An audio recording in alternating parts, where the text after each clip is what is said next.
Welcome, everybody. I'm excited today to interview Dee Adio-Moses.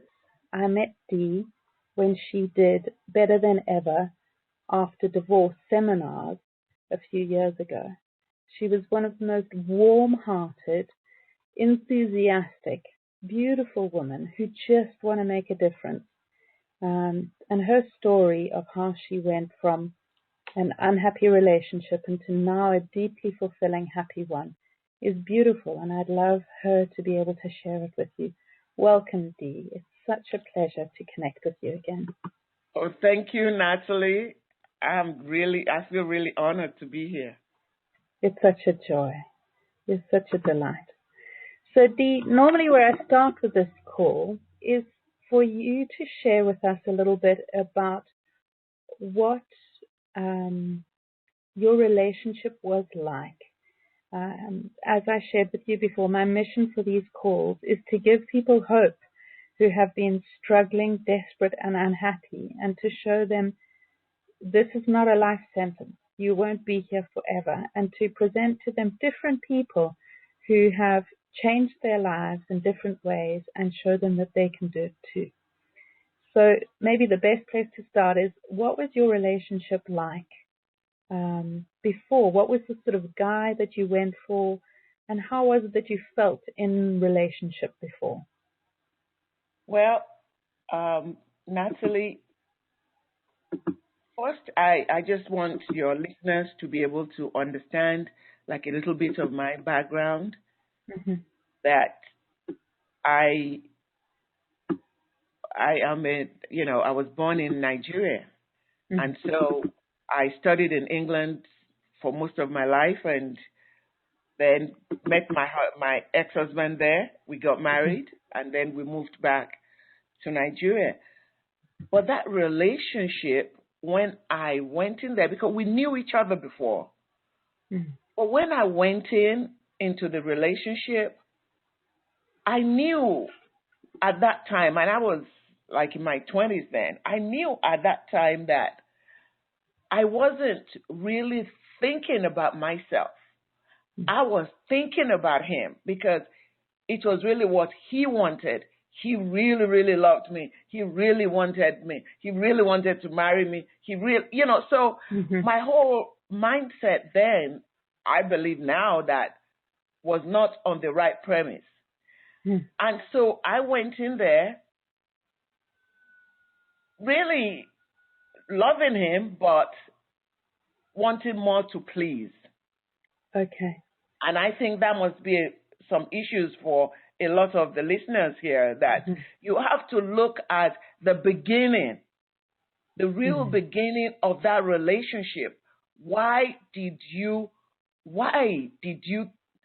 choose him and not somebody else? And what is it that was going on inside of you at that time, and your thinking faculty? What was it?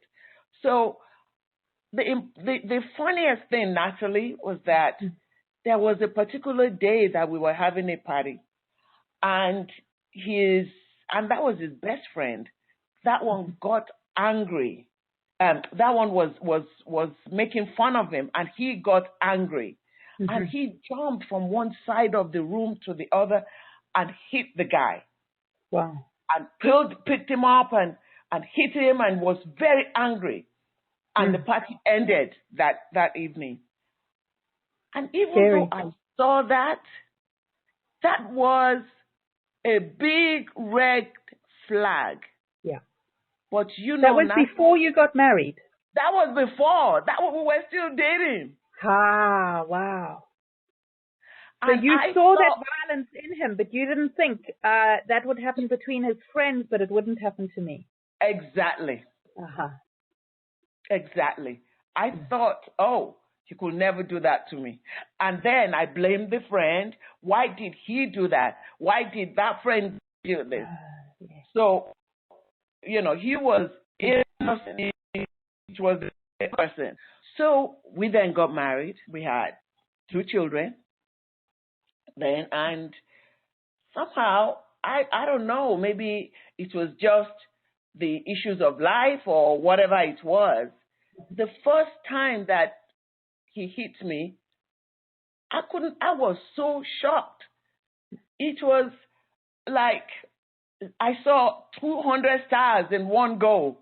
Wow. And we were just discussing something very simple. And I said, oh, I don't agree with that. And he said, what do you mean by that? I said, I don't agree with that. And he just slapped me, and it was so intense. Wow. I'm telling our listeners today, if it happened one time, it will happen again. If it happened once, it happens over and over and over again. And I was so upset that day, but then he changed immediately. And he just said, oh, darling, I'm so sorry. Oh, please. And, I told you, don't do that again when I'm talking. And then I started blaming myself. Yes, of course. That is another red flag. He was gaslighting you. He was twisting it so that you would think it's your fault and you have to be sweet, good, nice. Yes, yes. And how did it change your personality? Oh, you would not. First of all, I didn't share it with anybody. Really?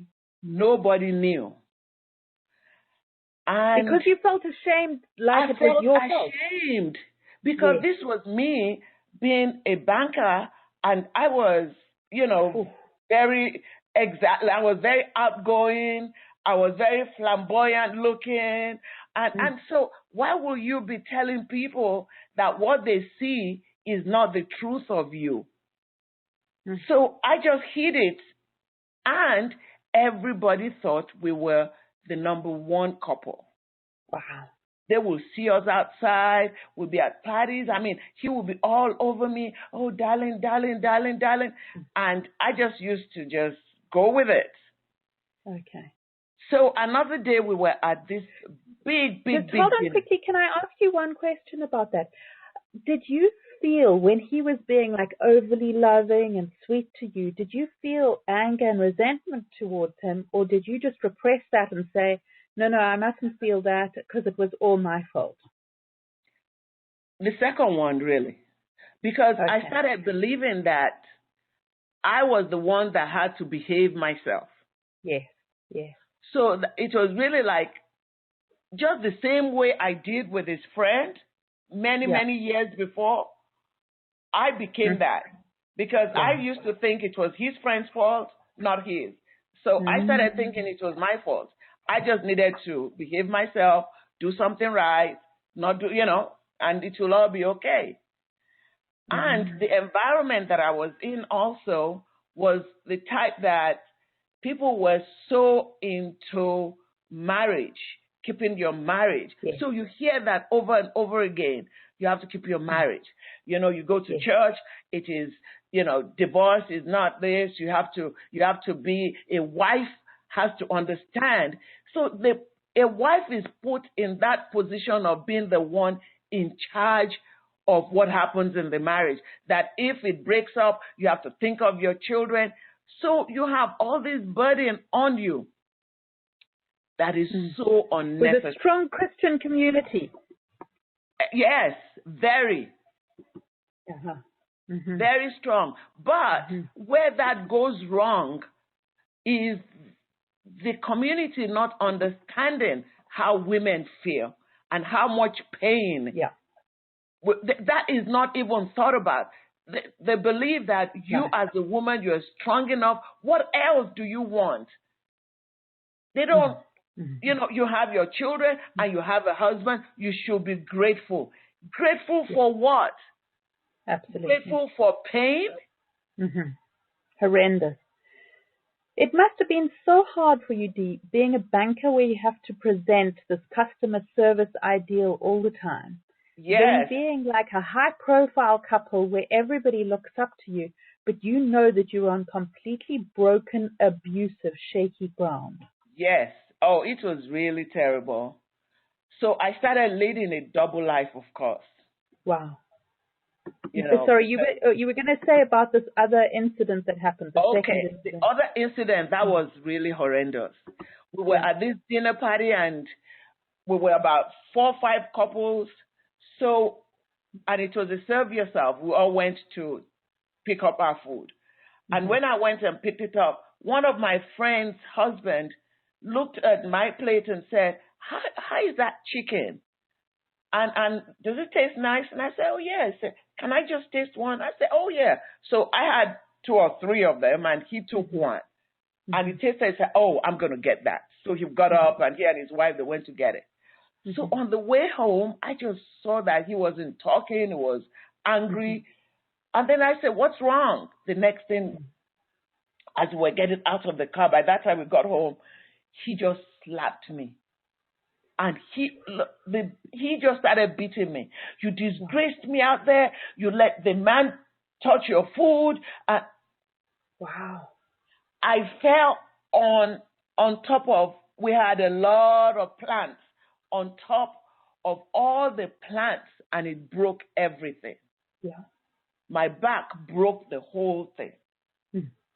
And it was really terrible. So that night I said it was over. So he begged and begged and begged, but because it was too late, I just had to stay there. He said he begged and begged and begged. And I said, by the time morning came, it was all gone. It was all over. Okay. The relationship was all over by the morning? No. The pain was, it was like nothing happened. Oh, really? Wow. Wow. So, and the reason why I'm sharing this, Natalie, is because there are people listening that will be able to see the same in themselves. Absolutely. My ex-husband was a fantastic man in other areas, in terms of, all the other things. But the major thing that he was doing was an abusive husband. Absolutely. So I allowed the other things to be more important to me than myself. Because if your man is abusive to you or with you, then there's no respect. There is nothing else that can be more important than that to you. And there are 2 types of abuse, mental and physical. Mine were both. Some people I've spoken to, many hundreds and thousands of women. And many of them, especially those ones that are mental abuse, they think that because they're not battered in their body that they're okay. But it's the same trauma.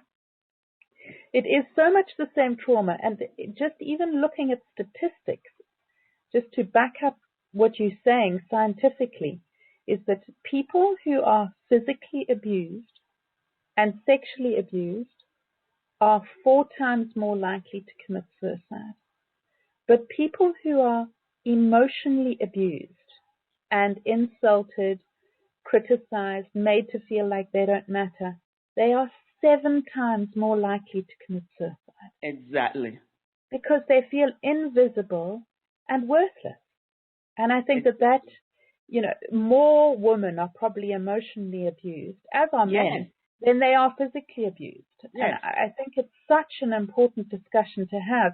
When I was a volunteer years ago in South Africa, I was setting up a volunteer organization to take psychology students into the community. One of the places I took students to volunteer was the women's shelter. And the police said to me that a woman reports abuse 16 times before they leave. Because the husband keeps promising, I won't do it again. That was me. It's all that over. was me. It's finished. That was me. Wow. And it is really sad that we just keep on. Yes. And the last thing that happened, I remember another incident. Oh my God, Natalie, that was so bad. I mean, I rarely talk about it, but I'm going to share it with your listeners today because they just need to know that these things happen to so many people. But the good thing is that I'm not there anymore. It's not happening to me today. And that is what we all are saying that we have to work together on. Natalie, I just want to commend you for doing this and for your classes that you do and for all those awesome things. People need to hold on to you, come to your classes, because these things, you can't do it by yourself. Even when you leave, you cannot be alone in it. Because we don't want to be a statistics. I had a teacher who helped me. I went to classes. I paid other people to show me the way. So in sharing this next incident that happened, Natalie, you will know the level that I'd allowed myself to be abused. So this particular day, it was New Year's Eve. And we were in London. It was snow. It was white outside. A lot of snow. So somebody called the house, and it was one of our friends. I can't even remember who it was anymore. So I was talking to that person. It was a guy. And that one said, so I said, okay, hold on and speak to him. And then when I ran downstairs to tell him to pick up the phone, and he said, oh, I don't want to talk or something like that. I said, why? What's wrong? Oh, why is he talking to you all this time? I don't know. Anyway, I told the person, okay, he'll call you later, and I dropped the phone. One argument after the other. This man started hitting me so bad, and the children were your children. They were there. Wow. So the two of them, the youngest one was very young then. The two of them held him, and they said to me, Mom, just take the youngest one and leave. Wow. Take the youngest one and leave. And I ran. I forgot to take my coat. I took the youngest one. He must have been like 3 or something then. And we ran outside. And we had no shoes on. It was snow. Wow. We ran into the car. And I put him in, and I went in on the other side and clicked it, and he ran after us. And he was trying to open, to break the glass of the window. And I was so scared. He was trying to drag me out. So I started the engine, shaking. And as I started running, he ran after the car. I'd never seen anything like that before. So we kept going, and then suddenly I saw that it was 12 midnight. So I packed, and my little boy and I, we held each other, and we prayed for the new year. Oh. And I mean, I have tears in my eyes, even just thinking about what happened that day. Oh, so do I. You poor love. Sure. And so we didn't know where to go. There was this friend. So I said, let's go and see everybody. They were all in church, or I didn't have a phone. I didn't have anything. Sure. So I said, let us go to this girl. She told me she was going to be at home. Okay.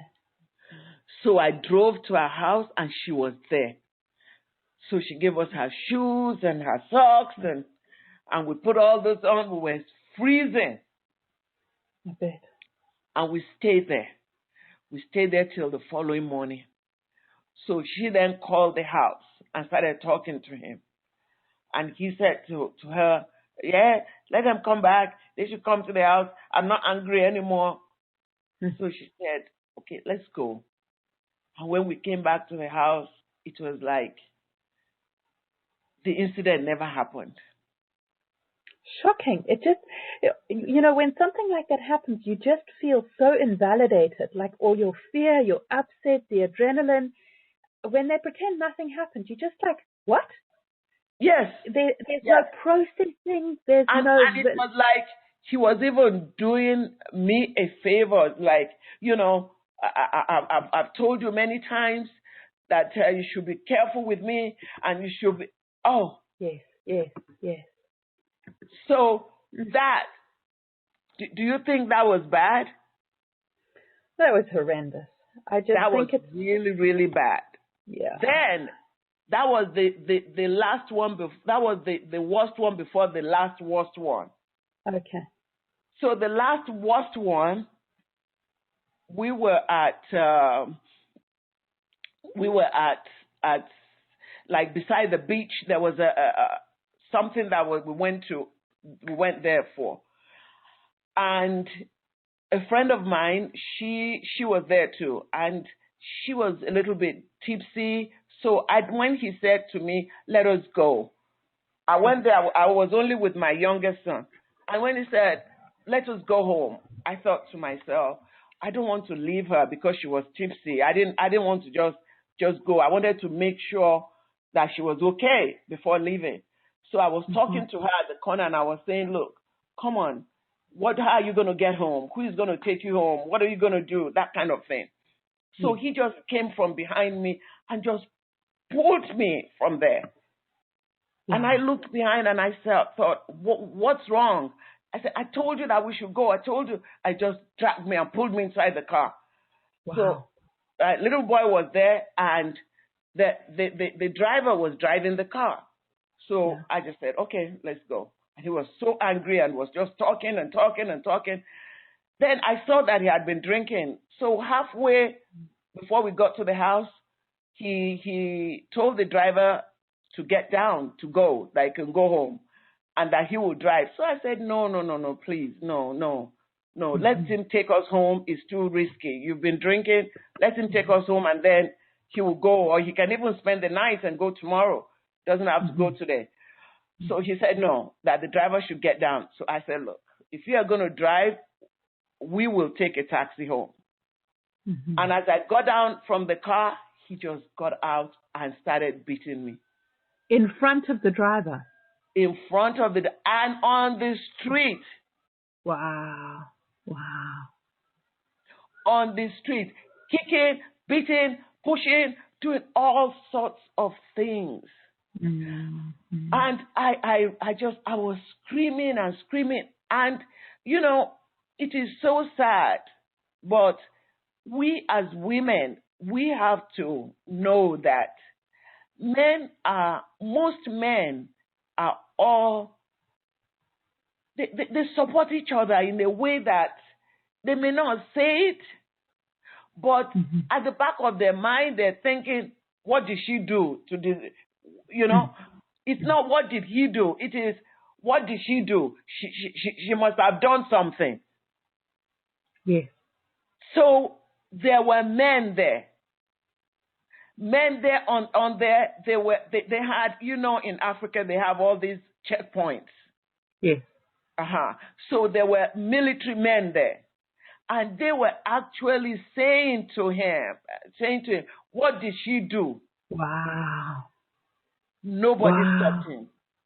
Nobody backed you up. Nobody told him that was wrong. Nobody said women deserve respect.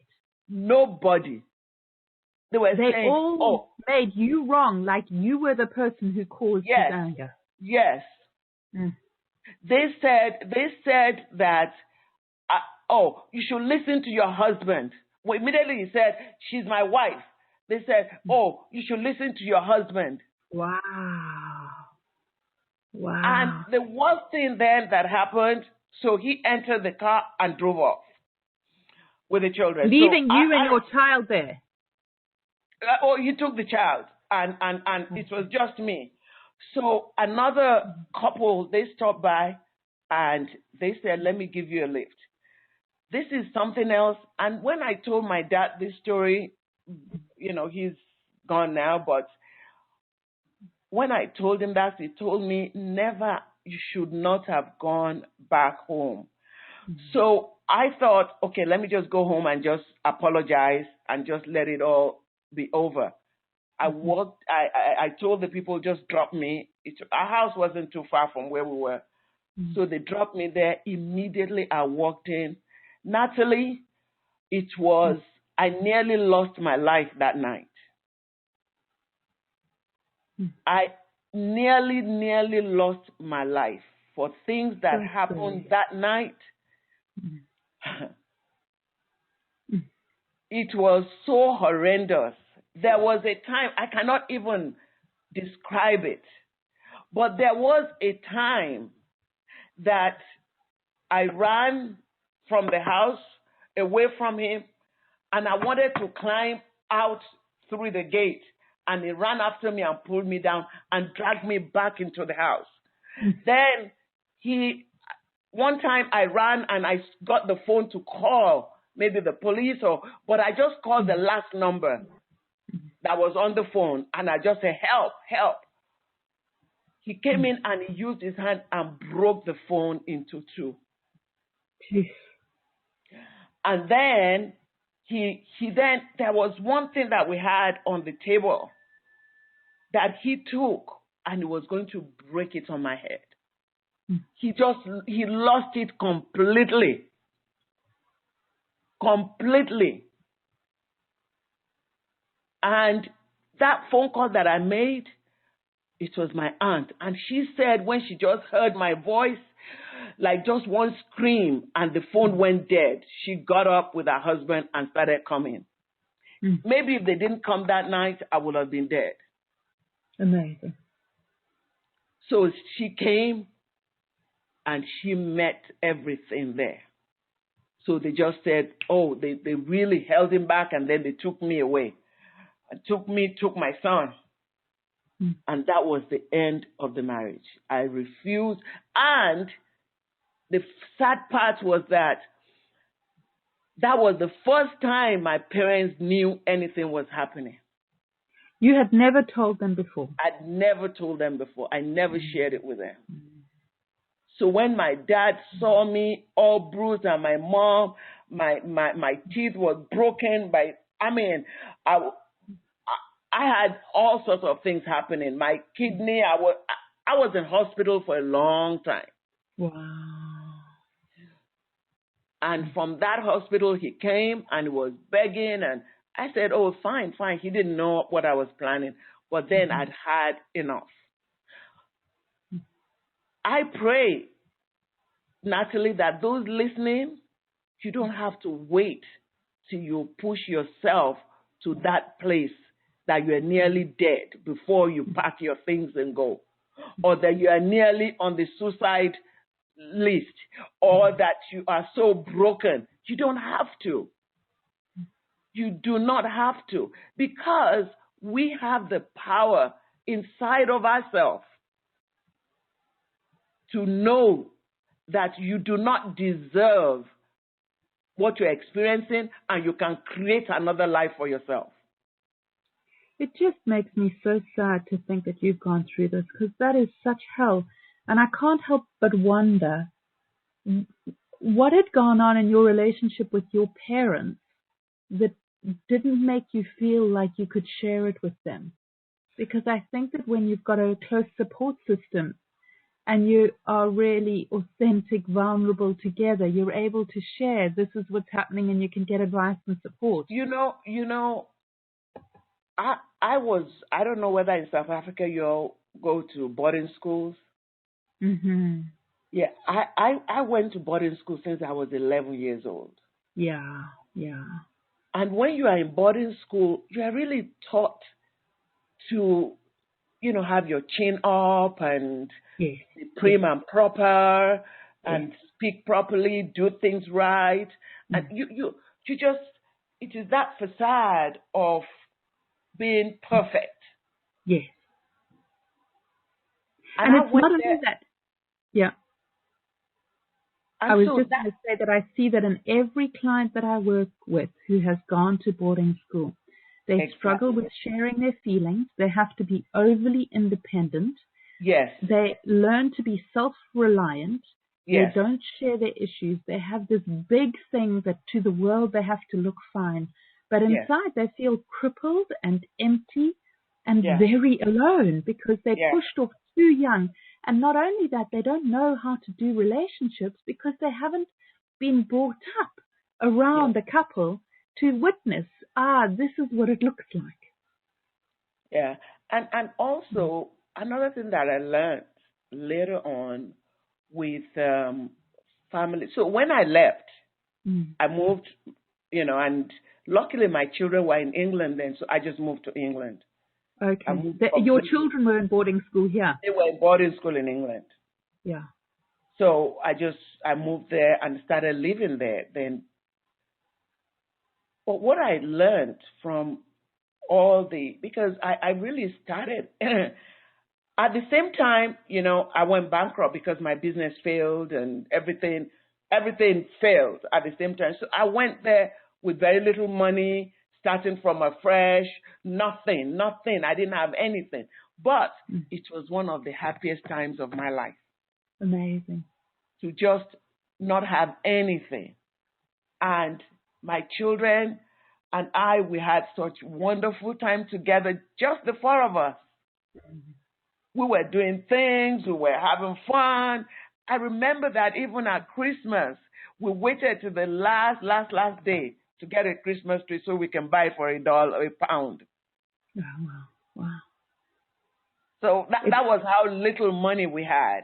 Yeah. But one thing that really made me to start afresh was my learning that I have to stop the blame game.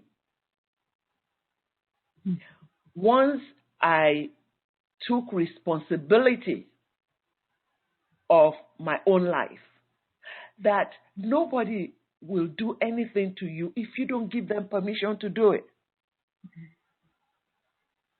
I also looked at my own family, and I know that what had happened between my mother and my father, it was perfect to the outside world, but my father was somebody that had, other children outside the marriage. Interesting. And I was very judgmental about that. So when you are judgmental about something, you have a presupposed opinion about men in general, because then I was young. And I'd already told myself that I wasn't going to be like my mother and accept what she accepted. Mm-hmm. So I was already on the wrong path thinking that. Because when you are thinking that, you then want to be right. And in order to be right, you have to get a man that will make your opinion of men right. I don't know whether I made myself very clear. Yeah, I'm interested. So you, seeing your dad have affairs, you had a negative energy towards men because you could see the hurt in your mom. Yes. So, and she was a bit more of a doormat of just allowing it to happen and not sharing how it felt. So you felt, okay, well, I'm going to be assertive. So when something went wrong, you would say, hey, why are you doing that? Why are you not talking to the person? And so then your husband would want to control you because he didn't like the uncomfortable feelings that were being brought up in him. Yeah. And another thing that even makes that much more even clear to me is that saying that we attract who we are. Mm-hmm. That was very difficult for me to swallow. So how on earth do you think you were somebody abusive? If you attract somebody who you are, how are you abusive? No, it is not. It is not being abusive. Okay. Because what is it that is attracting to me was me being right about men. Mm-hmm. You see, when you don't want to be wrong, we don't like being wrong. So let's say now that you have this opinion that men are cheaters, which mine wasn't even about cheating because I didn't really even see my dad as cheating. I saw my mom as accepting that. Mm-hmm. So I had to have a relationship that I wouldn't be like my mom. I wasn't going to accept that. Men are not, and you can just add all these things at the back of it. Mm-hmm. So any relationship, that was what was inside of me. So I attracted a man that was exactly what was inside of me. That all those things I put behind the man is what he was or what he is. I don't know now. And so we were the same side of the coin. This was what I was looking for. This was what he was bringing to the table. But I cannot now say that wasn't what I was looking for. And I learned this much after, because I had to work on that so I could attract what I really wanted, not what I don't want. Because who I was then was going to keep giving me, and that is why second and third marriages fail. It was going to keep giving me those kind of men. So I have to rewrite my opinion about men and have really nice things at the back of men are 1, 2, 3, 4, 5, 6, 7. So I can attract that kind of men because that is what is in my soul that I'm looking for.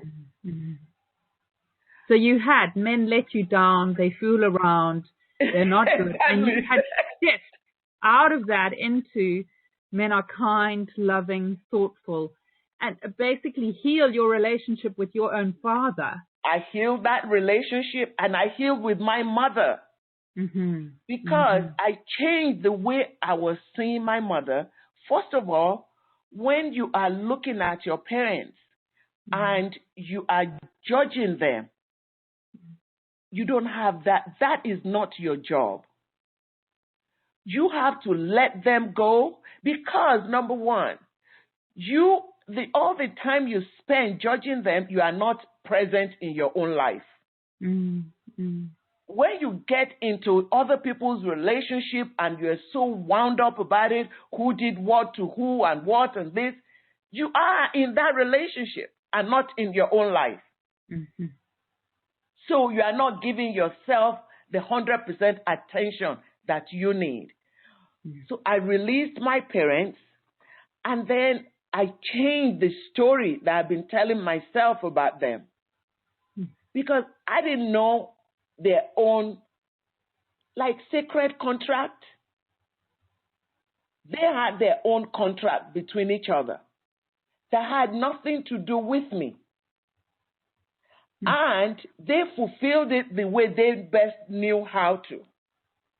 So I then respected it and I honored them. I saw my mother as being a woman full of strength that did what she needed to do on her own journey. That didn't include my journey.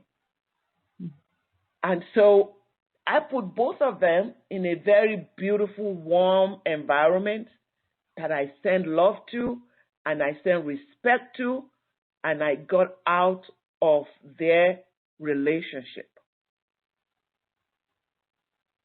And once I was able to do that,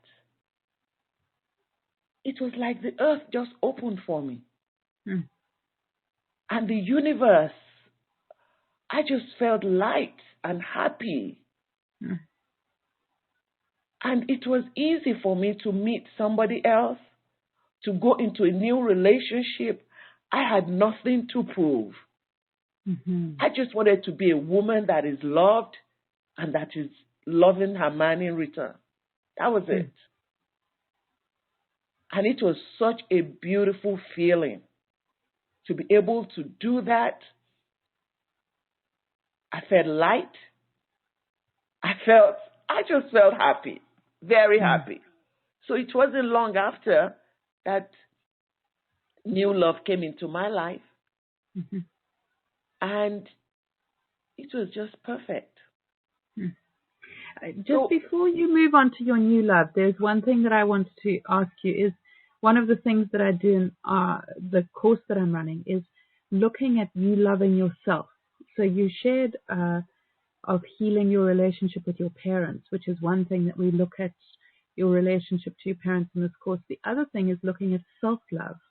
How do you think, what was the difference when you were in an abusive relationship to when you when you were going through the healing in terms of self-love?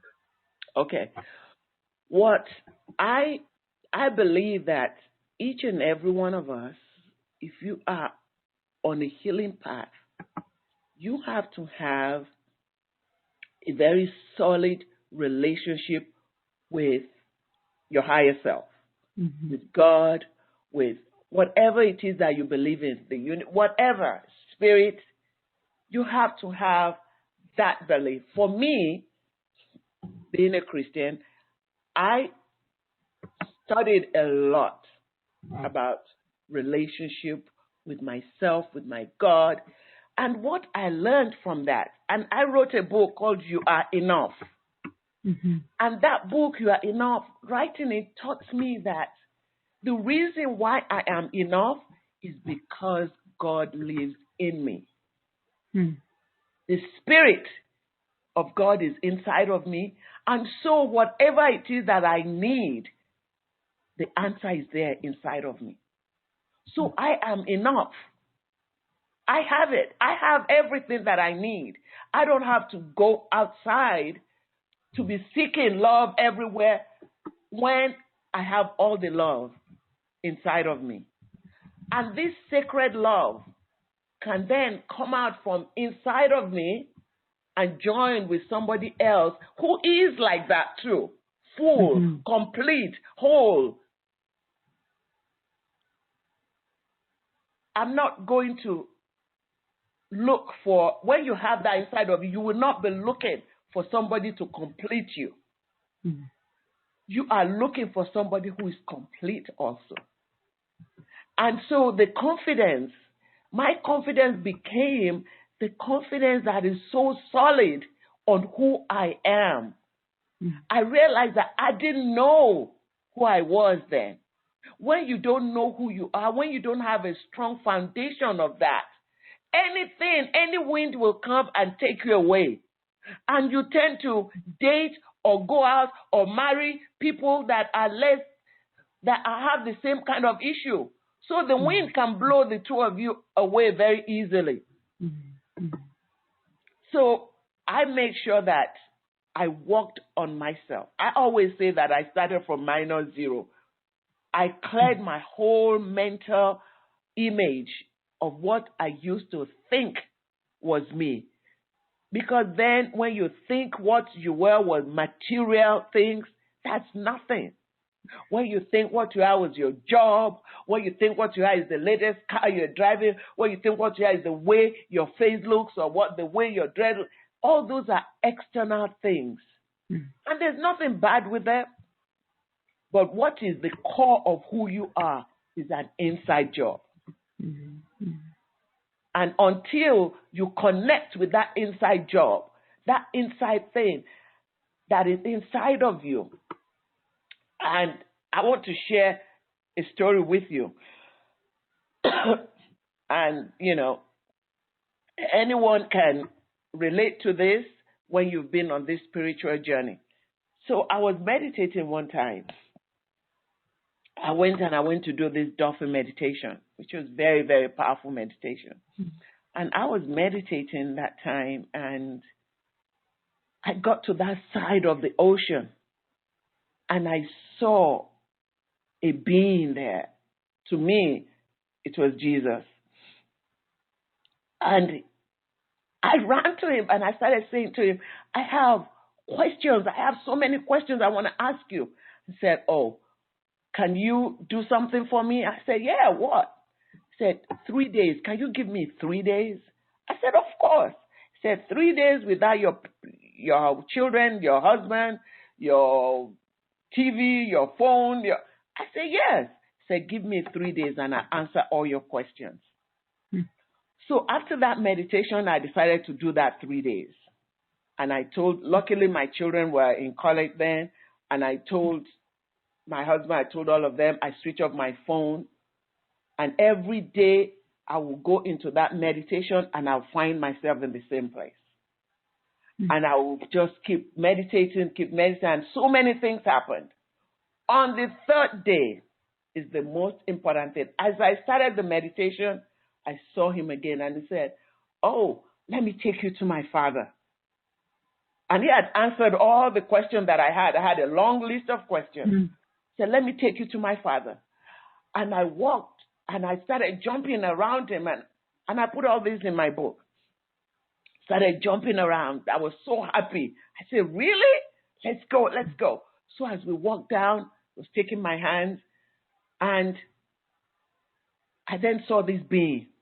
There's a big light. So I ran there.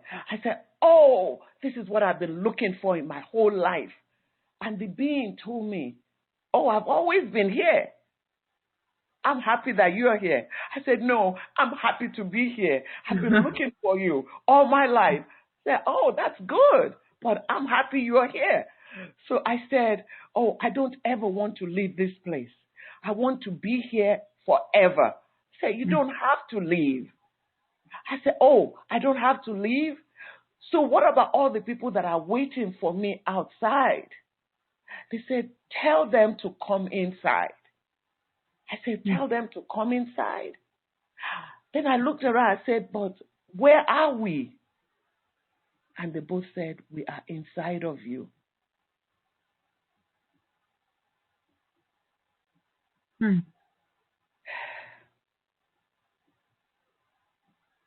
And that experience changed my whole life.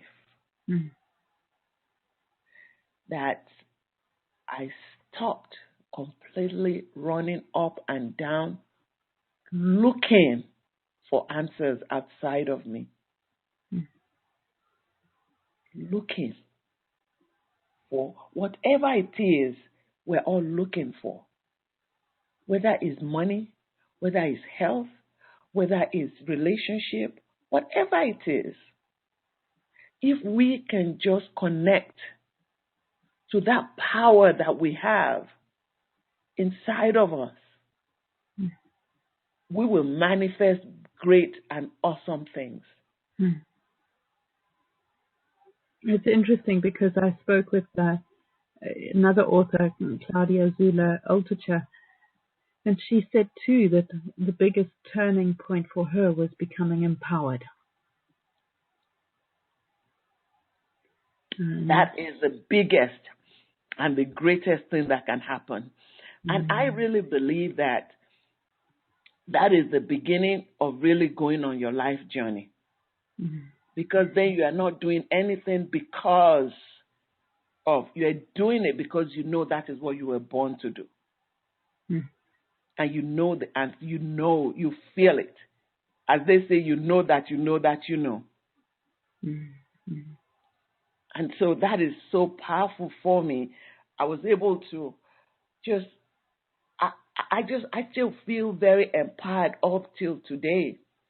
All the pain. And another thing that I had to go through was really releasing my ex. Because I have spoken to some people, they got divorced 20 years ago. You would think they got divorced yesterday. Yes.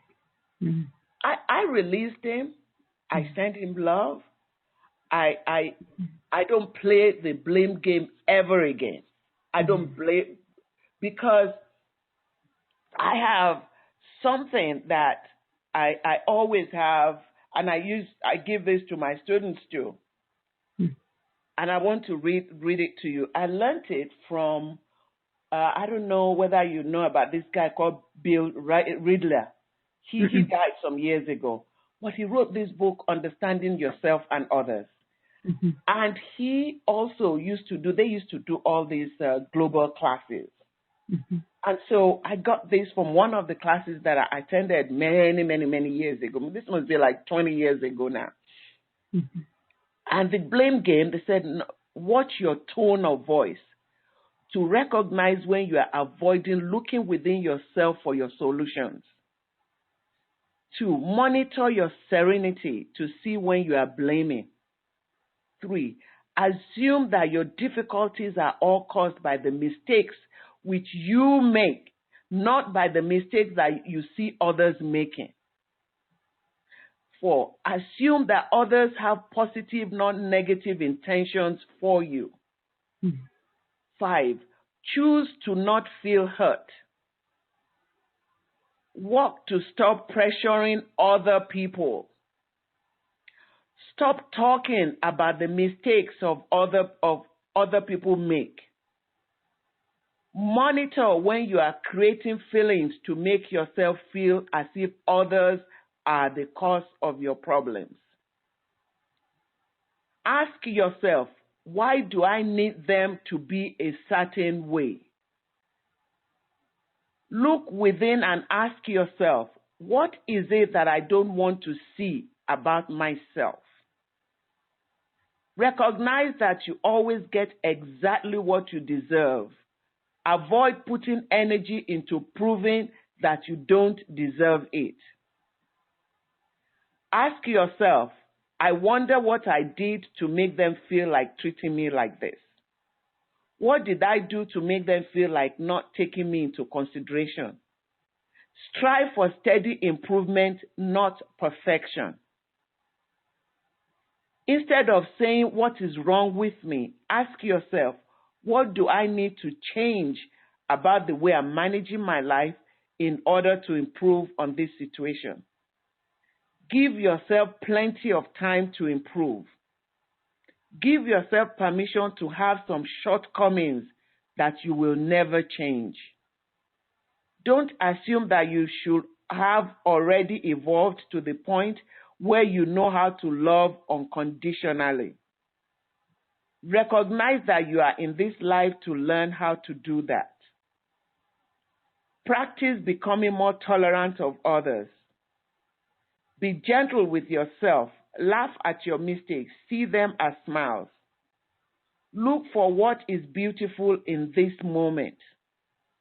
Recognize when you are dwelling on the future that you do not want and replace those thoughts with a vision of how you want things to turn out. Look and listen for the purpose of seeing how people's criticism about you is accurate. When you feel that you should forgive someone, ask yourself, what do they need to forgive me for? And all this you may not agree with, and I don't agree with all of them, but they are pointers. They are just tools for one to be able to think. Once you are connected to that power inside of you, you'll be able to do all these things effortlessly. You'll be able to release your ex. You'll be able to not keep blaming him for your issues. You'll be able to take charge of your own life and move forward. And know that you can create your own money. You can create your own happiness. You can create whatever it is you are looking for. You have the power to do it. So you don't keep blaming other people. You let your parents, you let them go. You lose them and forgive them and release it. I think there's a fine balance, especially with people who are victims of domestic violence, like we were saying earlier on in the call, that it is very challenging. We go into blame or self-blame when we ask the question, what is it that I did to create this? And I think that for me, a better question is asking, how can I love myself? And what is the life that I want to live so that I'm treated well? Because so often I found for me in abusive situations that I was too forgiving. And because I was forgiving, abusive situations could continue. And what actually I had to do was get angry and to get clear and when I was able to be honest with what I was feeling, I could get out of the situation. But when I was being too loving, too forgiving, I was being like a doormat. And I think what's really important, which I do in my course, is look at what are you as an empowered woman and how can you become a chooser in your life so you choose the right man who is healthy, who will treat you well. And one of the things I think you identified so clearly at the beginning of the call is that he was somebody who charmed you, who made a lot of promises, and often that's a very big red flag. What you need is somebody who can be real and open and vulnerable and honest, because when somebody owns their own vulnerability, they can also be with yours and they wouldn't treat you badly. So I think we have to watch that. Otherwise, we keep people in a victim state. And it's beautiful to hear your journey and how you shifted. I want to hear quickly, because I'm aware that we nearly have gone an hour. But I wanted to hear quickly, how does your husband now treat you? What is the man you're with now like? It is so incredible that sometimes I feel like, when you feel like you're just in a love nest. It is so beautiful because it's so compassionate, and he understands love in a way that not many people understand it. He says things like, look, he said, love needs expression. He said, there's no way when you are unhappy, I will be telling you I love you and still keep doing things to make you unhappy. Mm-hmm. He said, that is not love. Mm-hmm. And so when both of us, what we do for each other is just be there for each other, have each other's back, and know that everything, when I'm doing things, is just to see that smile on your face. When you're doing things, is to see that smile on my face. And so we work really hard to eliminate anything that will disturb that joy that we bring to each other's lives. So we don't have arguments. We discuss things, obviously, and he will tell me his point, and I will tell him my point. And sometimes he'll tell me, or I will tell him, let's talk about it in another hour, and so we'll have time to meditate on it. And he say, okay, and in another hour you say, I think your own idea is much better than mine. Or I'll say, I think yours is better than mine, whichever one. So it's very easy for us because we are not selfish. We're both selfless to each other. And that is what we count as being love. That is how, because we've created that very loving space that we can be ourselves. I don't have to pretend. I don't have to be anxious. There's nothing like that comes into that relationship. And when I make mistakes, which I've done, maybe not with him, it could be in other situations, or the same with him, he has just been there to say, look, that is not good enough because you are much better than that. Wow. But it's done.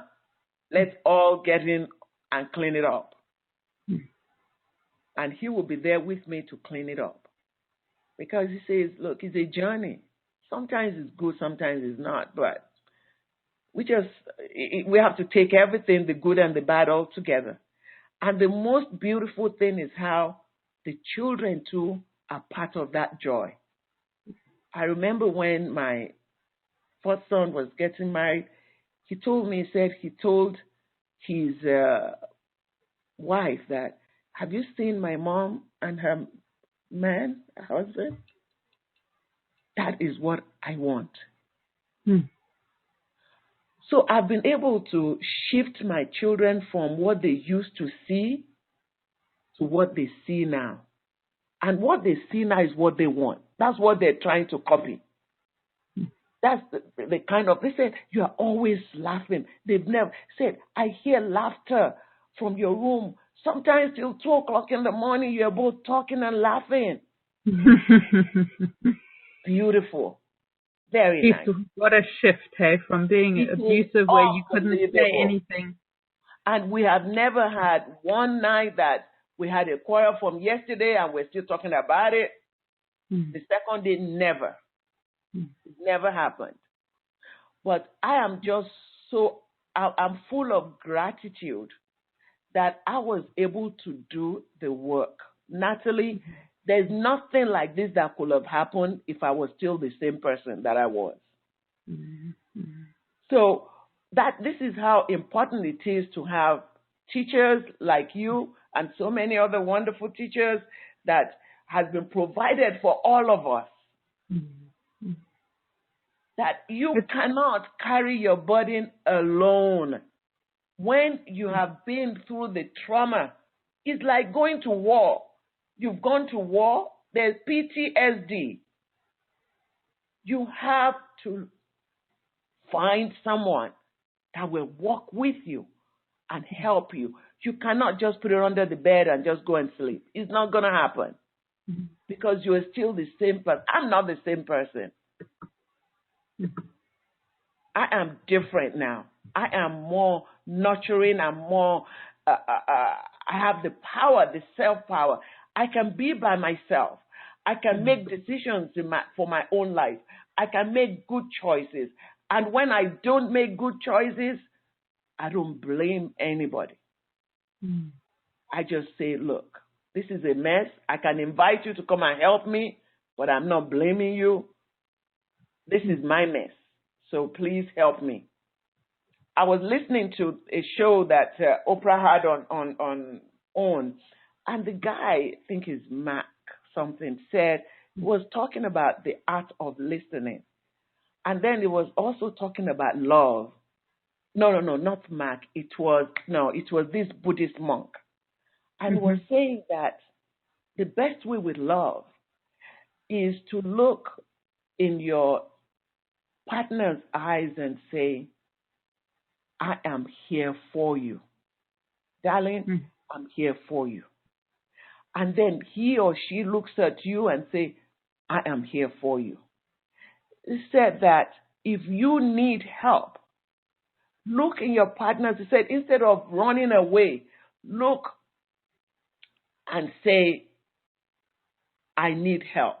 I need you to support me.